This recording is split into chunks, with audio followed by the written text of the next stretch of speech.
Hello, everyone, and welcome to From the Field New Zealand. From the Field is a technical show from the Solutions Architecture team, and today we have a full panel with special guests. But first, let me introduce you Andre, who is a Solutions Architect on the AWS partner part. So, Andre, welcome to the show. Thank you very much, Eduardo. My name is Andrei Zavadil. I'm a Senior Partner Solutions Architect at AWS, and I'm very excited to have a partner today on the show. And that's the first time we have partner for this dedicated series. And Woohoo! woohoo! And Consegna has been working on some really exciting innovation in the interaction for users and the user experience, and have been evolving that user experience via a digital human. And we have with us today Jan Ferdborg, who is the Consegna Amazon Connect practice manager, and Shane Davis, cloud evangelist and data and product manager at Consegna, to help us understand a little bit more what has been happening there. So yeah, thank you very much, Jan. Thank you very much, Shane, for being here today with us. Shane has also been an AWS ambassador for quite some time, which means that he has been an evangelist about AWS technologies. He has been delivering quite a few talks around AWS user group and meetups within New Zealand. So we are in a really good company of true technical experts. Before we jump into the actual difference that Consegna is making, because this is the first time that we are having a partner dedicated session, I would like to talk a little bit more about AWS Partner Network. With AWS Partner Network, we actually have two types of partners. We have APN consulting partners, and those are the partners that do IT consulting, system integrations, application development, and managed services. Consegna is our consulting partner. Then we also have a technology partners, and technology partners are often ISVs, independent software vendors, and they have their own technology that is either built on AWS or augments AWS, so they can help the customers to solve problems. We got 4 tiers in partner network, going from registered to select, advanced to premier. And we are very pleased to have Consegna on today, who are premier partner. They have achieved their premier status Wow. this year, and it is quite an under. Thank you very much for being with us and really putting on all that hard work and getting that recognition. For technology partners, we got the registered advanced. Now, what are the benefits of working with partners, and what are the benefits for the partners of being the partner or on AWS? Um, we have a number of differentiation programs. The first is APN Navigate. APN Navigate helps partners to understand all that ecosystem that the AWS Partner Network is and has to offer, and really build that strategic partnership. Then we have differentiation programs around service validation and competencies. And those really make a difference for the customer when they're looking for experienced partner. Now, for This is either of where they can share, they can search the partner on the APN portal, right? So then you can see the competencies that they have. Yes, you're right. Exactly. And what is really important about both service validation programs and competencies is that it means that the partner has to have that experience, right? It's Yeah. validated experience and best practices from AWS. So again, in today's example, Consegna, for example, has migration competency and is a migration competency partner, and that is not a small undertaking to have. That means that they need to have a number of case studies and the customers where they went through the best practices that have been validated by the AWS to achieve that recognition. And for the customer, that really means that when they are looking for the partner to augment their work or the migrated workload in an example of migration competency, they can trust that Consegna has that experience, has that knowledge, and has really the skills and the people to make that migrations as seamless and smooth as possible, and make it really a lot easier than if the customers were to do it themselves, because the customer can keep working on what they already know and what is their key domain knowledge, and then things like migrations is a key knowledge of the migration competency partners. So yeah, that's a So big benefit. so that means if I'm looking to migration, I can go wrong if I choose Consegna. That's for sure. Consegna can also get you sorted. But I would say as to go higher up, any migration competency partner as well. We also have two more programs that I want to mention. We got APN Solution Space program, and that's really interesting because AWS offers over 250 fully featured services. But if the customers find themselves in a situation where those services are not addressing exactly what they need, they can go to APN Solution Space program and they can look globally of all the partners that have built a solutions for a specific problem, and therefore you don't always, as from the customer point of view, need to start from the ground, but you can look into existing solution space. On the other hand, if you are a partner, and you're working on a unique solutions, you can list it out and say, hey, actually, this is very unique problem that we have been working on very hard to build this IP and build a solution, and you can list it in the solution space and reach customers around the world. And the last one that I want to mention today is the managed service provider, and that helps to go beyond the business as usual when it comes to managing the services, and really build an ecosystem and an ongoing services, and an ongoing relationship that helps you to make the most of the cloud, and don't just stop with the migration as an example that we talked about earlier, but then continue the journey and keep getting better and getting the most out of the new technologies. So yeah, that's the how you can benefit as a partner, but mostly as a customer as well. Look, one more thing before I hand over to Consegna that I want to highlight as well is that we got a number of benefits for the partners, including some funding benefits as well. And why is that important? Is that the reason the partner has access to these funding benefits is because they have that proven experience and they have worked very hard to differentiate themselves. And that means that if a customer goes with the partner, they get two major benefits. Right? One is that skills and really those best practices as implementation. And the second one might be that the partners, in some cases, might be eligible for the funding that is otherwise not available there, because it needs to be done with that proven experience. So really, it can not only be better, but often even cheaper when customers choose to go with the partners. So really, if you are looking into the workload that is not in your core competency, it's definitely worth looking in, across the list of the partners. As we will hear a lot more of them today, Consegna does a lot of interesting stuff in many, many areas. So, they are definitely an option. Please consider that. Hey, with that, thank you very much for the introduction. I will hand over to Shane. Shane, over to you to tell us a little bit more about how have you been evolving the user experience space. Yep, cool, awesome. Thanks, Andre, and thanks for the opportunity to be on the Twitch channel. Really exciting stuff. So, Consegna, we were founded in 2016. On the right-hand side there, you can see some of the faces of people that make up the company. We're a team of over 40 people and growing quite rapidly. We've got 4 offices across New Zealand and Australia. So the major centres in New Zealand, Auckland, Christchurch, Wellington, and we have an office established in Melbourne as well. And one of the key benefits of that is it's really important for us to work alongside our customers and, have our people where our customers are essentially. We're really stoked this year to acquire another award, which is Consulting Partner of the Year New Zealand for 2021.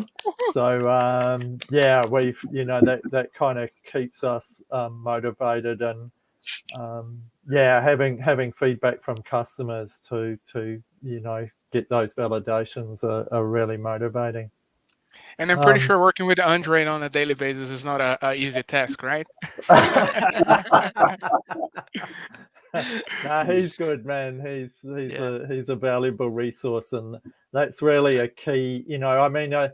Talking about benefits of having partnership with AWS, it's having access into that network of people we can, get extra assistance advice from and that sort of thing.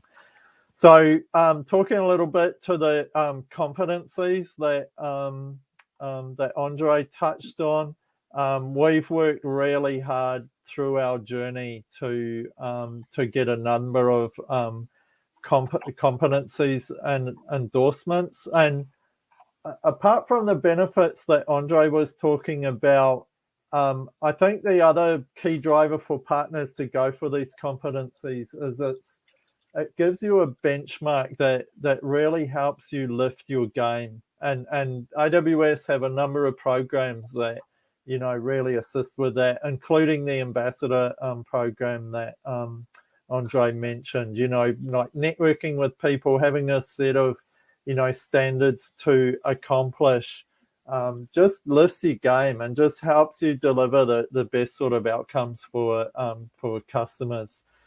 And there's, we were really proud to win the Rising Star Award in 2018 in the AWS Australia Summit in Sydney. What do we do? So really, we're a digital transformation company. We're really out there to help people get to the cloud, and then once they get there, really take full advantage so that they can really start innovating. Andre mentioned there, using a migration partner so that you don't have to diverge out of the expertise of your domain. Your job shouldn't be IT, it shouldn't be migration. We can come in there and assist with that, and you can focus on your core business. And so these practices of what they do help reinforce once you get there, like, we can offer FinOps to help you, manage your AWS bill and find cost savings so you can sync that into innovation. We have a very good support and maintenance capability, so we can provide service desk capabilities, DevOps. Once you get to the short version is once you get to cloud, you want to have a good operating model, and these practices work together with cross-functional teams to so you can maximize the benefits of migrating to cloud. We touched a little bit on the competency. Certification is a massive piece of that. I've found personally working up through the certifications. I know when I first got my Solution Architect Pro cert, it struck me, some of the things that I learned through accomplishing that certification. My first thought was, wow, I wish I had that level of knowledge and understanding when I was deploying solutions in.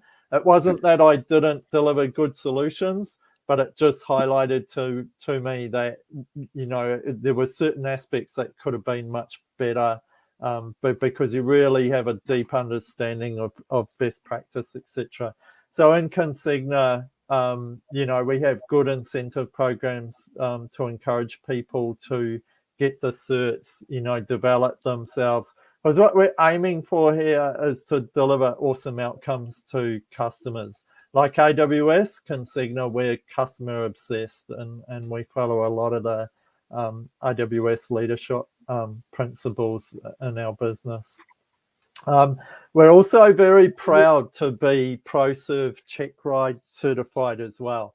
That allows us to work alongside ProServe and go into clients with AWS ProServe and operate as AWS ProServe delivery people as well. And again, it's a two-way thing, like being able to leverage those frameworks that ProServe use, that again, it's delivering good outcomes for our customers. So our digital capabilities, this kind of leads into a couple of things that we're going to be talking about today, Jan and I. So one of the things, I guess, that, COVID has kind of accelerated is people really having to rethink about how they engage with their customers. And Like, how can they automate that? But how do you do it without taking away that human touch, like that really great experience that we're used to? So the focus is a mixture of like customer self-service here, and complementing that with some of the services we're going to talk about today, like digital human experiences. How do we bring that human touch and personalization back in? So even though we're automated and we're much more efficient, people are still having a great experience as they're engaging through these digital channels. And on this topic, Shane, you did mention the COVID. How fast did you need to maybe adapt on the last 1 year and a half because of the COVID pandemic? Extremely quickly. So, one of the big projects that we were, Jan and I and some of our team were involved in with ProServe this past 12 months was a very big telco that, suddenly needed to up their game and transform their contact center using, they migrated to Amazon Connect because of the capabilities that delivered. And yeah, just one of the reasons that project was so successful was because of the kind of complementary services that you can glue together in a solution using AWS. So, and we'll touch on a little bit of that through some of the slides that we're working through. So I can see some smiles from Jan. Yeah, any stories back there? Yeah, I just want to add a little bit to that one. Just prior to the very first COVID lockdown we had here in New Zealand, we were working with the largest university here in the country, and they needed to support all their facility, all their staff onto an online platform to be able to carry on tutoring and the like. And we actually managed to do that in less than 1 week because of the very small lead-in to the first lockdown. And we did that successfully, and we have had really been a success story for the university to be able to support their faculty in these very challenging times and have faculty professors actually doing online tutoring, never having done that before, via an Amazon Connect platform. So that has really been a success story.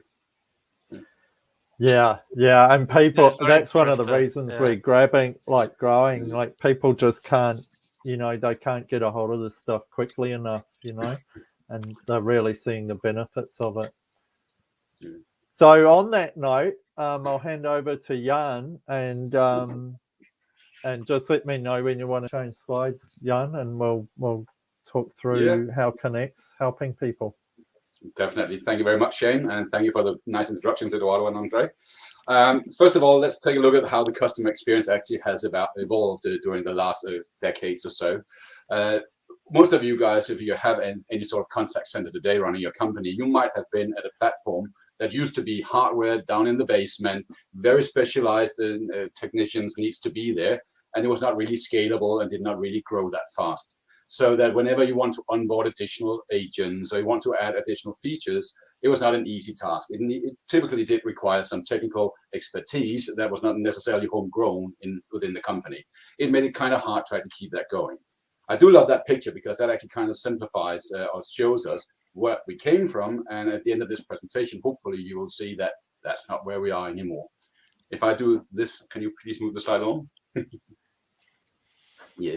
So what we are really focused on with Amazon Connect as the base product here is the rise of the omnichannel. We firmly believe here in Consegna that we need to meet our customers where they are. We shouldn't enforce the customer onto any given platform. They should not be forced to either use an email or a phone. They should be able to contact us or any customer on the platform of choice. And nowadays, that choice might often be the social media platforms like Messenger, Twitter, and whatever you have. And add to that personal touch and human interface touch that we really all long for after a long lockdown. And that's why we will lead into a digital human at a later stage during this presentation. Now, before we actually get into the Amazon Connect, we might want to know a little bit about where it came from. Amazon itself, with their web shops and all, did have an international need to have a contact center platform that could actually service that huge amount of customers that were around or needed to get in touch with AWS or Amazon. And as none of the existing platforms really could do that, they simply built their own. So that's where Amazon Connect actually comes from. It was built by Amazon for Amazon, and then later made available to us as consumers of it. So some of the challenges we see with the existing solutions, obviously, as I mentioned, legacy solutions can be quite tricky to handle. One of the biggest caveats typically being that whenever you needed to add some feature or additional features onto the platform, you would have to buy your way into it, added licensing fees and the like. Also, the poor vendor relationships. Some of the biggest players are big players, and they are kind of, must admit, stuck in their ways. I have more than 20 years experience working with different contact center platforms, and I have never, ever been on such an agile platform as Amazon Connect, where there's definitely, I've yet to meet any challenge I couldn't fix or any limitations on this platform that we simply could not work around. We have never seen anything we couldn't do. So we have this saying that if you can envision it, we can help you build it. The sky is the limit. And that really speaks also to some of the deployments we've already done. Really proud of working with Amazon Connect on that way. It definitely That's a great tagline. We firmly believe it. Again, there's nothing better than actually meeting the customers, sitting and discussing what would perfect look like for you, and then just do almost like Barack Obama say, yes, we can do that. Yes, we can do that, because that's how it feels. You never ever say no, because we definitely can build basically whatever you can envision. We can help you build it. Also, the scalability of the platform. Even though Amazon Connect obviously has certain limitations to not limitations, but certain numbers we have to adhere to, they can always be lifted. So if I need to onboard like thousands of agents, I simply just tell that to Amazon, and they make sure that the scalability is there for me on my account. So there's no real limitations in this platform. Now, Amazon Connect in its own right has all the features you do expect on Amazon of a contact center platform. Obviously, skill-based routing, route the interactions to the right agents with the right skill set. Of course, we can do recording. We can obviously support multi-channel or omni-channel today, being chat. It can be tasks. It could be whatever interaction media you want to have. Add to that contact lens that offers you real-time and historical analytics. We can actually grade the interactions on a +5 to -5 on how positive or how negative an interaction has been, based on AI and the option to actually live transcribe what is being said in the channels.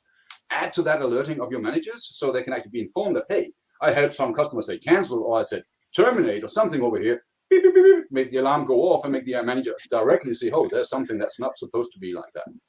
Quality-wise, the best you can get. Best of breed is based on WebRTC, high-def audio, internet being the carrier, and in our experience, even the worst 4G connections here in New Zealand is more than sufficient to carry a good experience on Amazon Connect, seen from the agent's perspective. Sorry. Go ahead. So one of the other big benefits of Connect and Contact Center as a service and AWS itself is this global reach and resilience that it has. And so a couple of capabilities that this delivers for corporations. I mean, it allows small organizations to scale easily and cost effectively in a way that they weren't able to do before. And it allows large organizations to be agile. So a couple of the benefits of this global reach and resilience is, number one, to have to be able to deploy the same solution across the globe. So if locally you're having some connectivity issues, you've got some backup sites across the different regions. So on that, there's 25 launched regions on AWS. So, US West Coast, US East Coast, Australia. There's a New Zealand region coming online very soon. And then you have availability zones, and what they are is they're a cluster of data centers within each region. So even locally within a region, like say Sydney, for example, you've got this failover capability. And then you have like these 275 points of presence, and what they are is just some edge locations, so that the distance from the AWS resources to the customer are shortened, like through CDN, the CloudFront distribution. And I guess another key factor to this global reach and resilience is, like, again, coming back to a big telco that we help migrate to Connect. They, like a lot of organizations, they had agents outsourced in Philippines and India and that sort of thing. So for them, we were able to leverage AWS resources that were close to them. So they had, they had as good as an experience as agents in New Zealand in terms of interacting with the Connect platform, being able to leverage Amazon workspaces for their desktop and those kinds of features. And, before cloud came along, and in particular AWS, having this kind of global reach and capability was, as a handful of companies that had the money and ability to be able to leverage it. Thanks, Shane. That's obviously great to hear from your first-hand experience. How did you find beyond the infrastructure, also your partnership with AWS? And I know you are Connect. You have SDP Connect batch as well. So how did you find maybe engaging the specialists, and did it make what difference did it make in building those solutions? Yeah, look, I've got a fantastic story. I mean, I've had a long history in IT, working with run PC OEMs and that sort of thing. I think the best example of access to AWS expertise was when I was working on a project in Australia, and it was a pilot program for supercomputing clusters. And I was working with ANU, the Australian National University, and NCI, their supercomputing facility in Australia. And we were trying to prototype, could we do supercomputing clusters in AWS Cloud? And as we were working together on this, I kind of reached out to AWS. I was in an AWS partner. I was like, hey, I need some help trying to figure out XYZ. And they're like, oh, here's the phone number and the email address of the global head of high performance computing based in the US. Like, talk to him. Here's the global head of scientific computing. Like, have a talk to. And I'll just tell ring you him. What, there you go. Yeah, and they are so, they're just awesome people that are just, love helping. And again, this comes back to customer obsession, right? And I think that is the key differentiation. And Jan and I have worked with awesome people inside AWS that have just, crazy knowledge and experience. And boy, I haven't seen any other vendor that delivers that kind of capability and benefits to a partner. So it's without equal, I think, in my experience. Oh, thanks, Shane. That's an awesome feedback. Good example So, as well. I love that story. I do as well. It's it's pretty cool. Just to round that up, also, whenever we engage with ProServe and use our partnership with you guys, it's always a true partnership. It feels like we are really just a team working together. We never felt like a subcontractor or anything kind of that, which in my experience with other vendors is typically how you are treated, like a kind of a small nuisance that needs to be there. That's definitely not how we've been experiencing ProServe or working with you guys. So we are really happy with the partnership. Also we are fully committed to you guys for probably also the same reason. It is the best environment for us. Yeah, we are not only customer obsessed, but also partner obsessed for sure.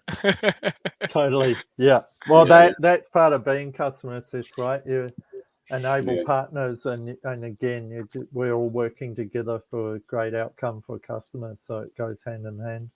It does. Yeah. Okay. To get back to the presentation, we have even though this is pretty much fun. As this slide is simply just trying to depict that Amazon Connect, as you can see on top of the wheel here, is in our perception the glue that combined a lot of different AWS services together to give a seamless and fluent experience. Even though we have all these AWS services available to us, does not necessarily mean that we have to use each and every one of them. And some of them have already come pre-packaged for us, so we don't even have to work with them individually, but can simply just turn on and off certain features. Like, for instance, the contact lens I mentioned before. Contact lens is basically just Amazon transcribing what is heard in the audio channels and then Amazon Comprehend actually analyzing what we just transcribed into text to be able to actually give it a grading on positive and negative sentiments. We do believe in that engagement across the channels, being social media, chatbots, obviously voice, which is very common still, and website interactions. And because of the APIs available to us, that chat can come from a website or build into whatever customer app we already have available. We could, for instance, mention some of the financial institutions we're working with, where we actually can embed that chat going to agents directly from whatever financial application they might be working on already. We move on. Yeah. If you look at the traditional contact center, what you typically see is that you would call in and say, welcome to company A. Please press 1 for sales, press 2 for, and so on and so forth. And specifically, some of the older telcos might have almost make this into an art form, making sure you never ever get to where you want to go, or you all of a sudden find yourself back at the beginning. That is one of the customer experiences that we are really trying really hard to change. Also with the mindset that we should never, ever be afraid of our customers. On the contrary, we want the customers to get the very best experience available at any given time, and always with an out saying, do you want to talk to a person? Because that's just one of the caveats when we try to start doing automation, do bots and the like, that feeling as a customer, why don't they want to talk to me? Of course we want to talk to our customers, but customers also do prefer being able to do that 24/7. Me personally, I don't really want to be stuck in a queue. If I can do it myself, I will by all means always do that, because I have that mindset. So what we can do with this platform is obviously automate it, make it easier, and always make it better. I don't believe in enabling technology just because of the sake of technology. We are enabling the technology because it makes sense, and it actually enhances the customer experience at the end of the day. So that when we actually call in, one thing is taking a bot saying, hey, you can just say sales, but that's not really any changes. Press 1 or say sales. That's a kind of old-fashioned. Why not make a true natural bot that simply asks you, hey, how can I help you today?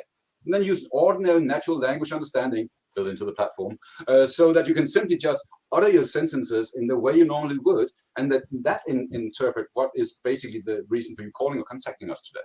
And we've done that with a big success at a telco unmentionable so far. Yeah. So we do believe in this platform because it's really open, it's totally flexible. Wherever you are in your customer journeys, we have access to Lambda functions that can basically communicate with all underlying AWS services, meaning that we can dig into existing customer data. We can make very intelligent decisions on where to route the customer based on previous interactions. If I, for instance, would just bought an iPhone at some company and I call in the day after, the chance of me calling due to that iPhone call or iPhone buy, obviously that is probably there. Why not ask the customer, hey, you see you bought an iPhone yesterday, is that why you're calling us? Yeah, whoa, go straight to where you want to go. And obviously this is just showing you some of the features that we typically would enable: backend databases, payment modules, Lambda functions to make sure we knit it all together, S3 to store whatever we need to get stored for further or doing the interactions.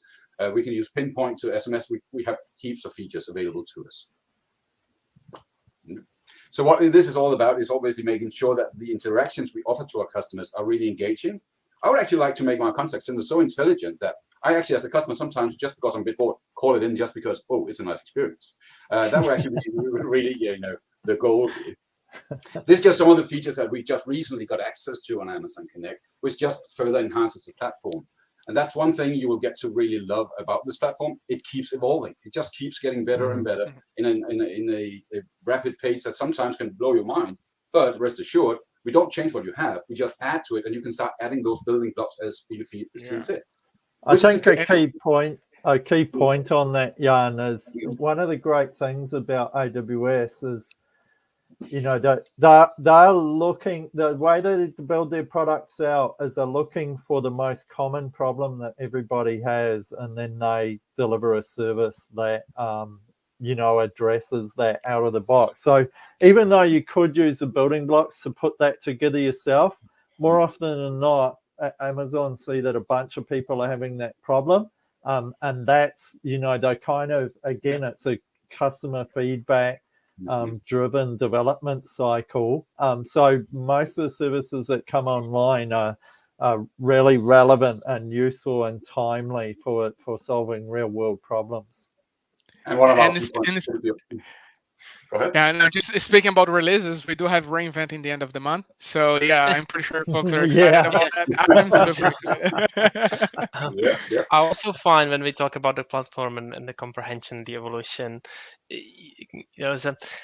sometimes I find it difficult to explain the platform, and the platform would never understand me because of my accent. Mm. And we keep evolving a lot on that. It has just got so much better over the years. And a matter of Oh, fact, in August, we have released New Zealand English for Amazon Transcribe that, again, yes. just improved that even more for New Zealanders.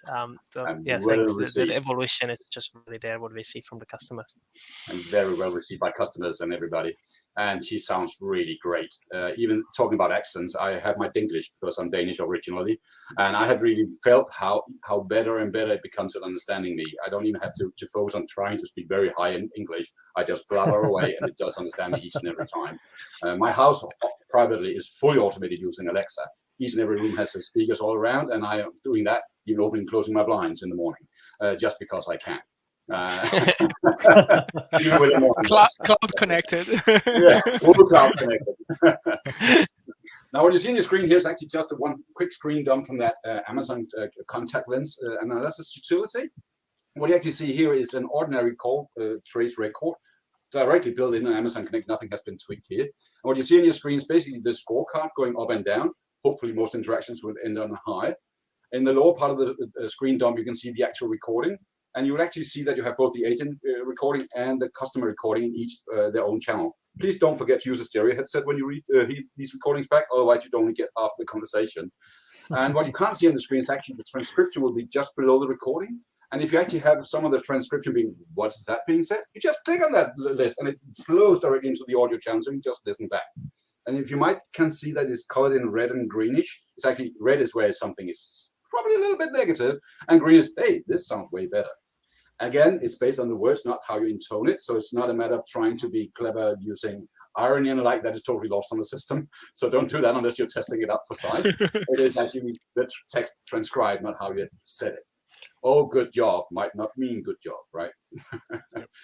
So I guess, Jan, the main benefit of the contact lens is what's it enabling? Like, this is allowing, if a conversation's going a bit south, a supervisor could see that and jump in and help, or something. Is that some of the use cases for it?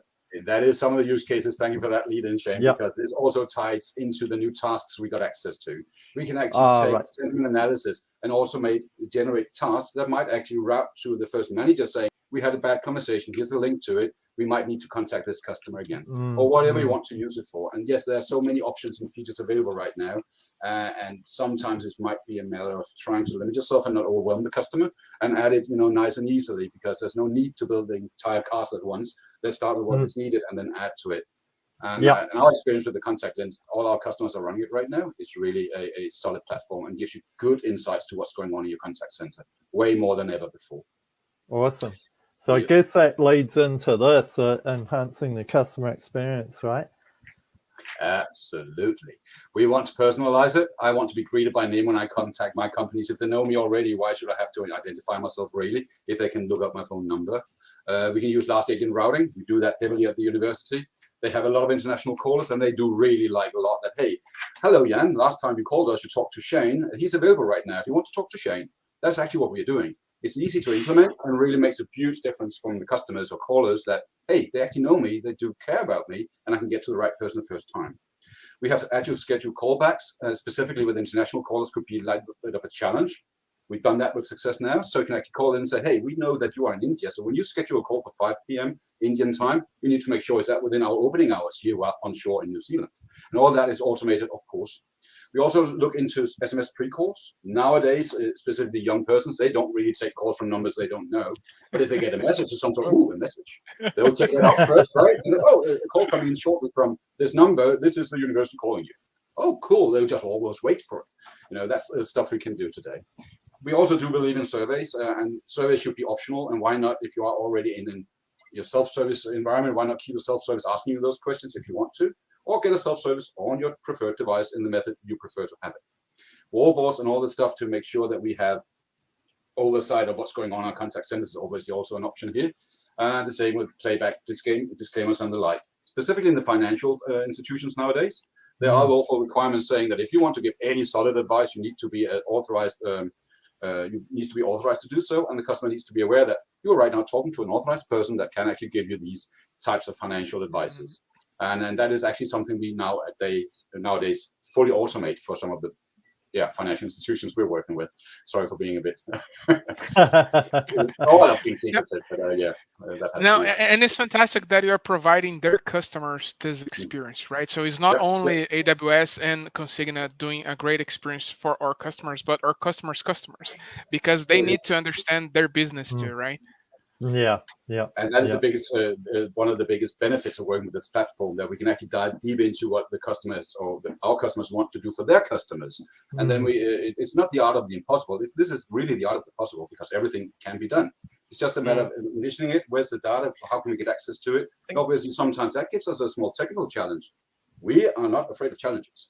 And sometimes it's a way to actually make, further leverage some of the data into the AWS cloud, simply because it makes sense. Getting it readily available and the speed of it, and we can talk for days about why we want to migrate. I remember, if you can envision it, we can do it. We need another session to talk about that. I remember I had a strange experience. I called to a support line, and an actual person answered straight away. I was like, "Wait, well, like you are a human? I did not expect a human to answer. I have forgotten what I want. I'm really sorry."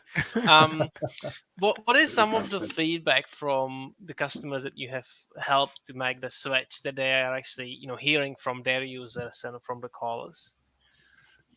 I'm happy to jump on board on that. Specifically, the one with last agent routing and the feeling of being personalized, the personalized experience we can deliver with this platform has been second to none. The positive feedback, specifically from international callers, that they don't have to re-explain it themselves. It is cheating, of course, because when we route that call to the said agent, what they see on their screens, obviously all the data pops. This is Andre calling you. Last interaction was about that. And obviously, we still require the agents to have that, multitasking mindset where they can actually see on the screen while they do the interaction. But for the callers coming in and being routed to a person that might have had 200 interactions today, but getting to the one we talked to 2 days ago makes me feel like, you're a friend of mine. We already know what I'm talking about. And because the agent can be serviced with all that data, even using the wisdom and all the other stuff we haven't touched base on with Amazon Connect, just makes it way easier to give that extremely professional services for the end customers, because you can get access to data without even requesting it, because we can predict what that data might be, give it to the agent to make sure that they can service their customers in a way that, wow, you just know everything, don't you? Even though it's cheating a little bit, but the customer is none the wiser, and the customer gets that solid experience. So when we do post-call surveys, specifically on customers where we have this personalized experience, it's always solid good, and they always come back with, wow, I felt personally greeted. I felt that they knew me.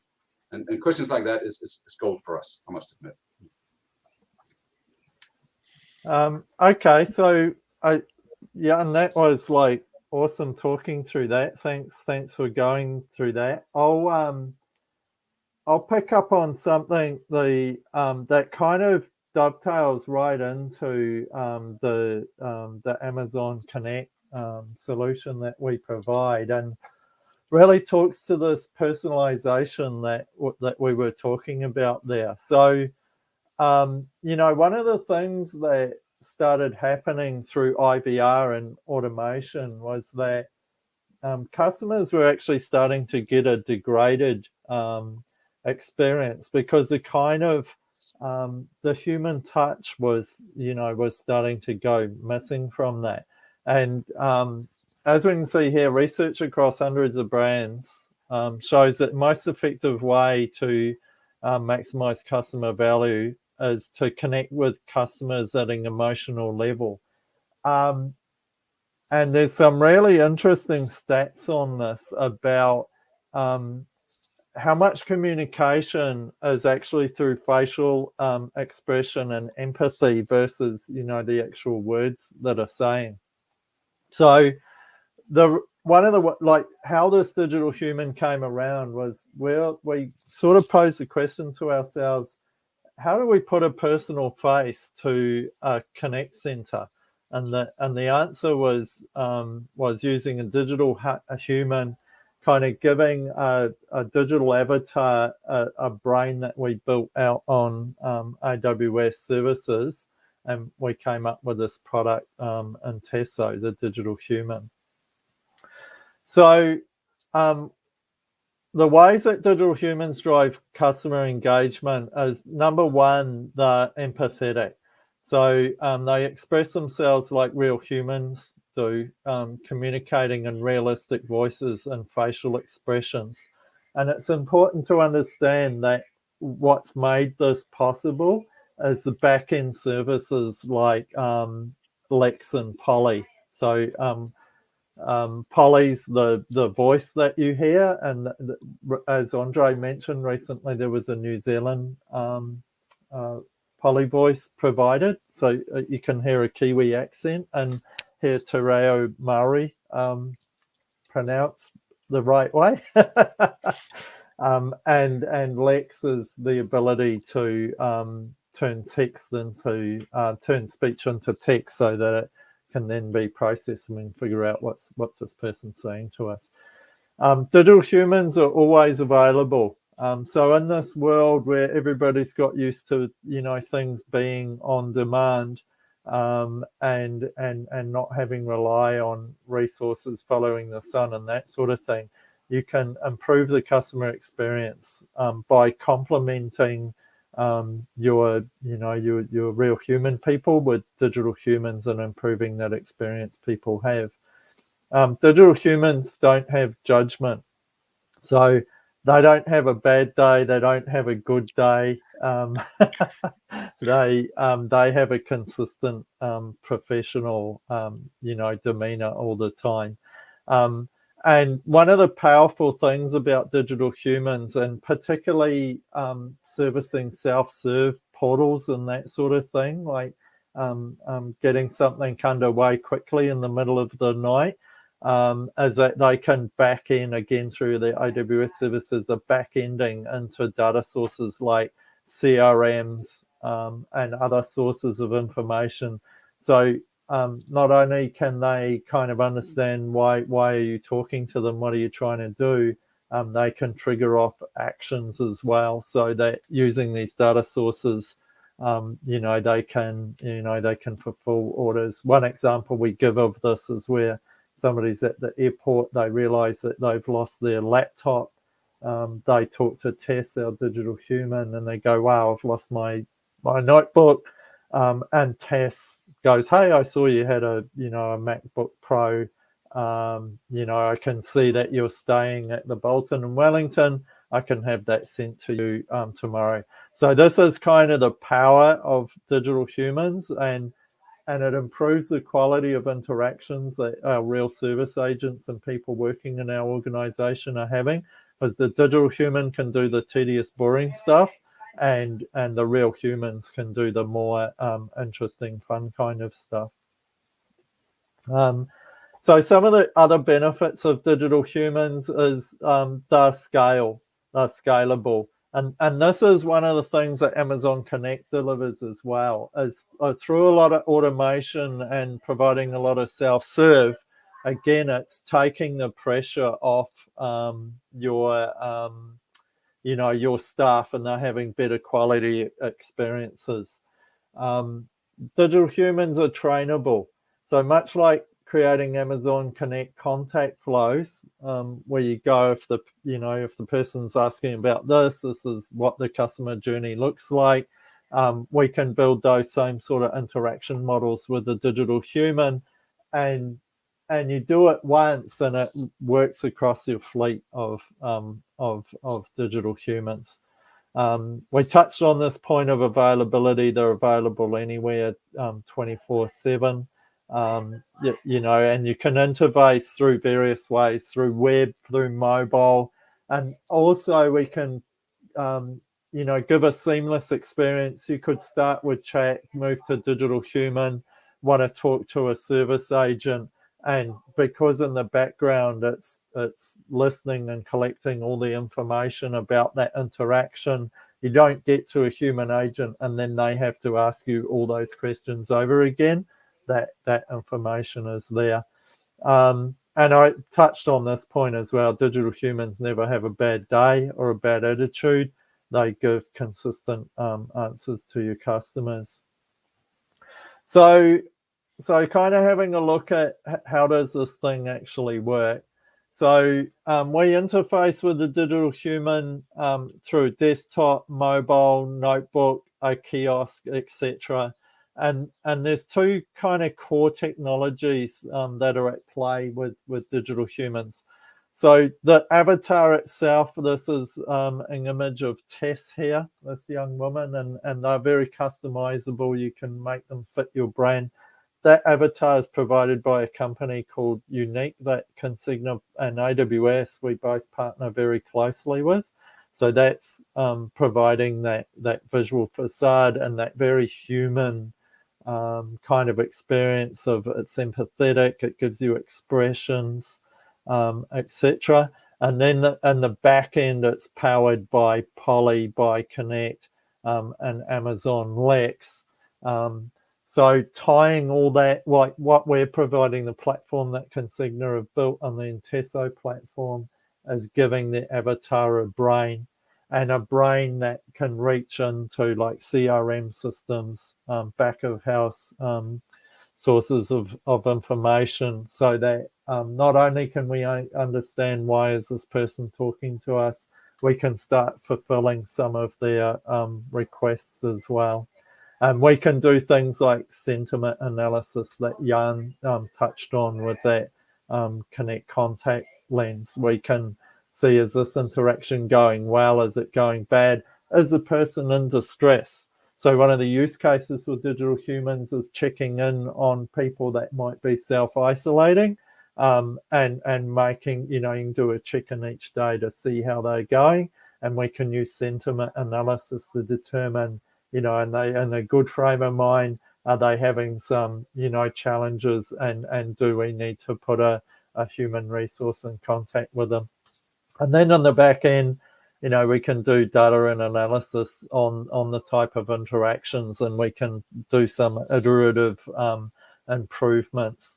The contact sources here, we can use services like Amazon Kendra, which is a knowledge base service, and we can answer questions now through the digital human. So there's quite a significant amount of intelligence we can give them, because what we're aiming for here is genuinely a human-like experience versus just a chatbot that, we've probably used those and not necessarily had great experiences with them. Just diving down into this, so to give you an example of an interaction. So, our intro is, hi, I'm Tess. I can help you find your way around if you like. This examples are like having somebody, helping somebody navigate a website, like a government website or etc. That would be great. We touched on this natural language, the same as Connect. Using Lex, we can, the natural language understanding means we can have a human-like conversation. We don't have to act like we're talking to a robot. And then we because of the NLP, the natural understanding, we can go back to our data source. We can go back to our contact flow, determine what is this person talking to us about, come up with an intent, and then progress the conversation based on the intent that the person is after. Or alternatively, we can, if we're having trouble as a digital human of understanding what the person's saying to us, again, like the Connect self-serve, we can go, hey, would you like to actually talk to an agent here? So it's about enhancing, real live interactions, not replacing them, just enhancing the experience for everybody. And on this flow, Shane, when or maybe how frequently do you usually update the flows that you have already preset up on the digital human? Because I'm coming from the perspective that many customers can maybe be asking questions or asking something that is not pre-programmed or is not actually on the workflow of the interaction. How you usually from the experience that folks have, how much do you need to update this workflow of questions and answering and back and forth? Well, generally, the way that we do this is most of the digital humans have a purpose and like they're serving a particular need for an organization. So a good example of this is one that we built for a small startup accounting company, We Accounting, that we work very closely with. And, as a small organization, they had this challenge where acquiring new customers and onboarding them was quite a time-consuming thing, and trying to understand, why does this person want our services? So knowing what the kind of end state needed to be, we want to onboard customers. We kind of built out a contact flow of what types of questions do we need to ask this person, find out for them, to figure out what they need, and then be able to get back to them. So we're really building a kind of preset journey most of the time that's getting to a particular outcome.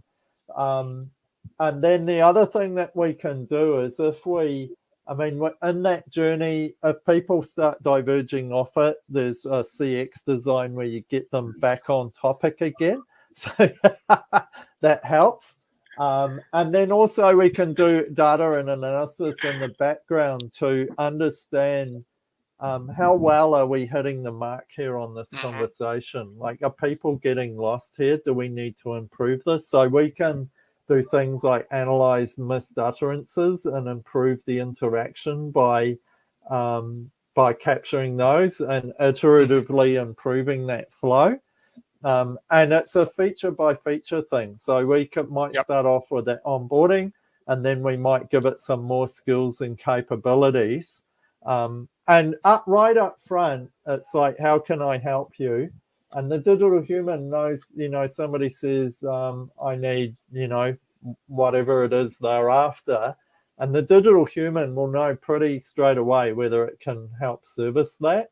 And so it might do the extent of, I can get somebody to help you with that. Would you like somebody to call you back, or I can connect you with an agent? So there's some really super graceful ways of, again, delivering a good customer experience without having to do, lots of heavy lifting to produce that experience for people. Fantastic. Thanks.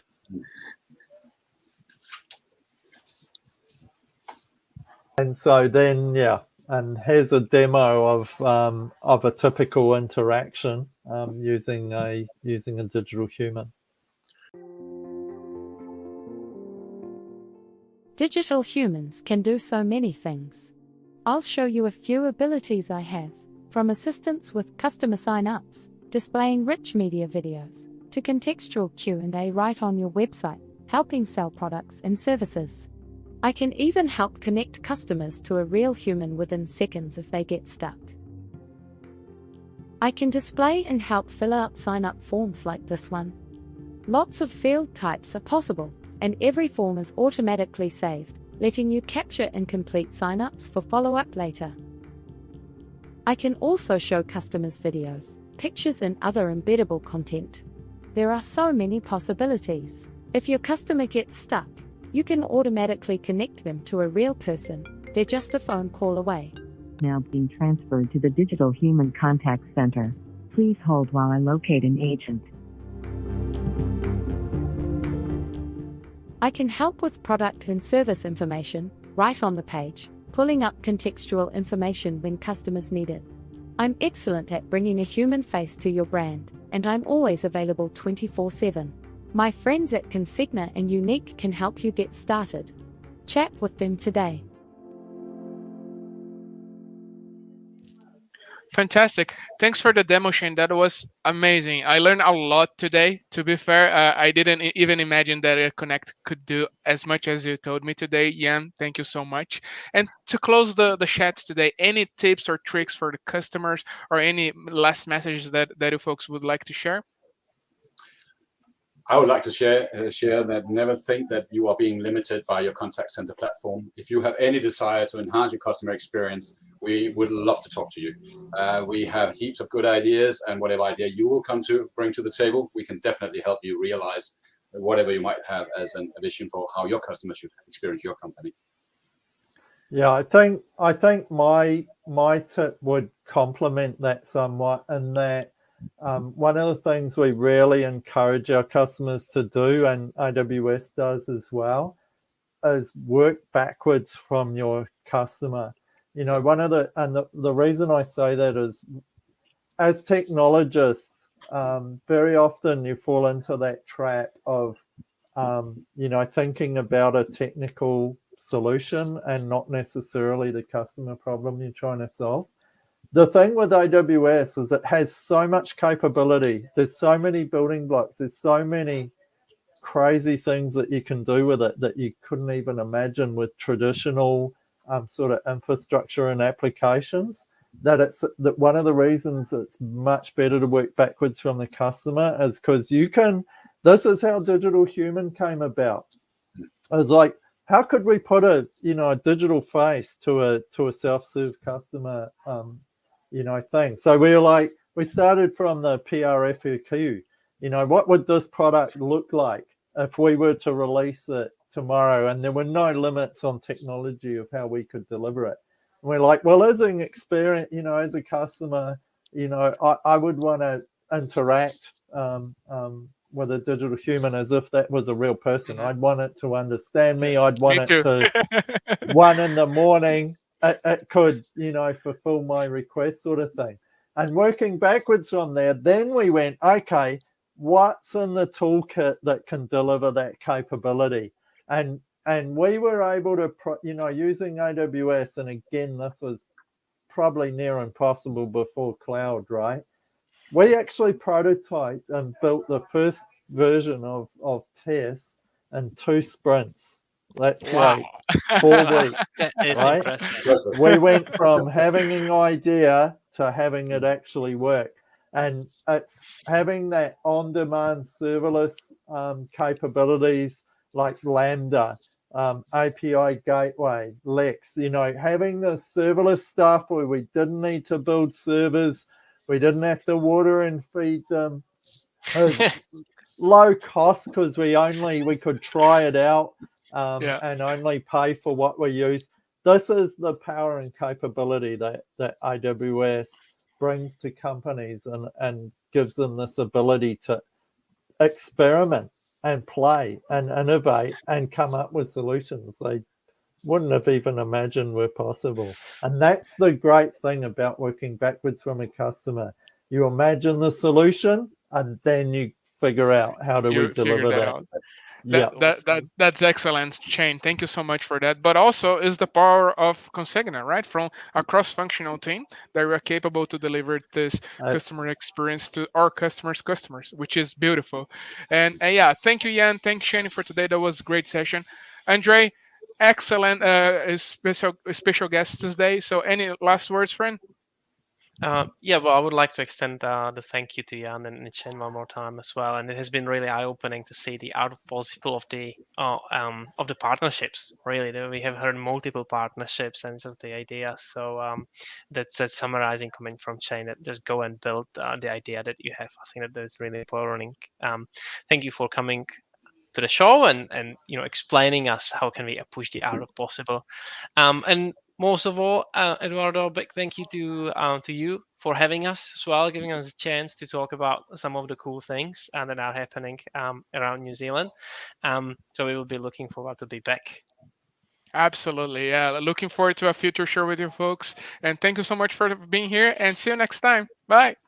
Thank you. Bye. Thanks, everyone.